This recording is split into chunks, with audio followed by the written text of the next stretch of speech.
C'est parti, vous avez jusqu'à 9h45. Ouais. Le curseur bleu, 48 c'est la vitesse. Okay. C'est là qu'il y aura la vitesse, 70 c'est l'altitude, et là 0020 c'est le cap. Ok. Nugget, tu pars trop à l'est, il faut que tu fasses demi-tour, Nugget. Marine, tu peux toujours continuer, tu peux suivre la côte, t'es bien là. Là, non. Ce module d'enseignement, qui est intitulé Prise de décision et intelligence situationnelle, a pris forme après discussion auprès de professionnels qui nous faisaient part de leurs difficultés à avoir des managers ou à embaucher des futurs managers qui sachent prendre des décisions managériales, quel que soit le niveau, au niveau stratégique, au niveau tactique ou au niveau opérationnel. Nous avons travaillé avec une équipe d'ingénieurs pédagogiques à Kedge pour pouvoir adapter une pédagogie ou une expérience d'apprentissage qui soit significative. On s'est aperçu que la prise de décision en entreprise, donc dans le cadre managérial, le principal problème qui se posait, c'est que lorsqu'on prenait des décisions, les conséquences de ces prises de décision ne se manifestaient qu'au bout d'1 an, 2 ans. Et donc quelque part, le temps très long qui peut s'écouler entre le moment où on décide de prendre une décision et où la décision s'applique, donc le plan d'action, un certain laps de temps passait et on ne prenait pas conscience de l'impact de cette décision dans le cadre managérial. D'où l'idée d'essayer de raccourcir un petit peu ce temps de façon un petit peu virtuelle et donc d'intégrer une simulation en réalité virtuelle pour faire comprendre de façon quasi immédiate les impacts de prise de décision dans le cadre donc, de cette simulation. Ensuite, le module de cours vise à bien recentrer, à bien recontextualiser cette prise de décision dans le cadre de cette simulation, dans un cadre managérial.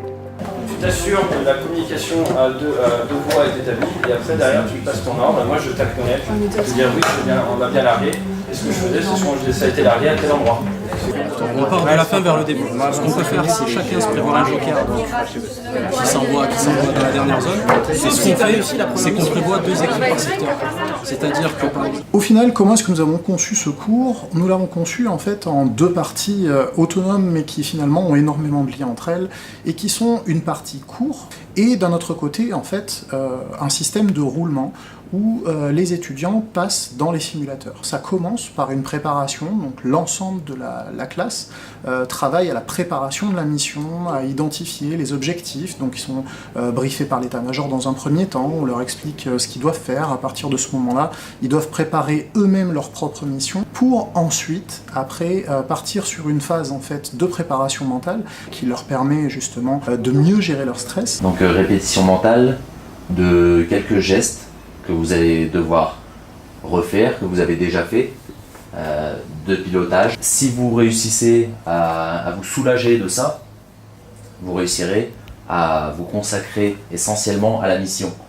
Les muscles du corps, la poitrine est libérée, l'abdomen est libéré.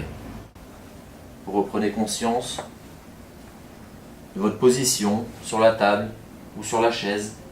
Vous allez pouvoir ouvrir les yeux, bouger les pieds, les mains. Ensuite, une phase de briefing pour que chaque en fait, mission commander briefe son équipe de façon à ce que tout le monde soit clair sur ce qui va se passer dans le simulateur et leurs objectifs. On peut vraiment pas louper cette zone-là. Donc ce qu'on fait, c'est qu'on continue. Ensuite, au niveau de la ville, là, je vais remonter et je demande... Et ensuite, donc, la mission. Tu peux enfiler le casque. Ok, on est parti. 15 secondes après pour les 2 autres. Je pense que vous pouvez vous lancer les 3. 3-5. Ouais.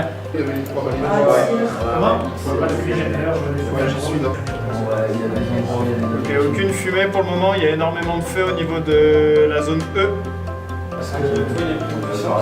On a rien vu de ce qu'on devait voir, je pense. On va faire le débrief tous ensemble pour voir, mais ça m'a pas l'air d'être très concluant. J'ai toujours pas vu de fumigène. Voilà, on a surveillé la zone. Toujours pas vu de fumigène. Malheureusement, on a vu. Heureusement. Passage au-dessus des montagnes, on n'a rien vu. Une fois qu'ils ont terminé, le plus important pour nous, c'est bien évidemment le débriefing, qui leur permet de travailler sur la transmission d'informations. Vous savez quand même que ça s'est bien passé. Donc, on a regardé, on n'a rien vu, on n'a pas vu de fumigène. Le groupe d'avant n'a pas vu de fumigène. Ça fait 12 personnes qui n'ont pas vu de fumigène. Néanmoins, vous avez vu. Fusée de détresse, on cherche 2 infos. Donc, l'information que vous pouvez passer, c'est peut-être nous n'avons rien observé en fumigène. Pour terminer, ensuite, donc un débriefing général à l'ensemble de la classe qui permet à tous d'avoir un maximum d'informations. Au final, il est important de profiter des erreurs des autres, de profiter du retour d'expérience des autres, de façon à s'améliorer dès le début.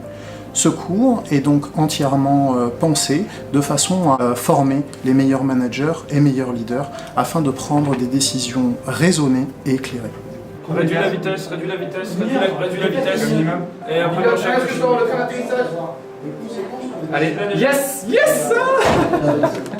J'arrive vite. Appontage réussi.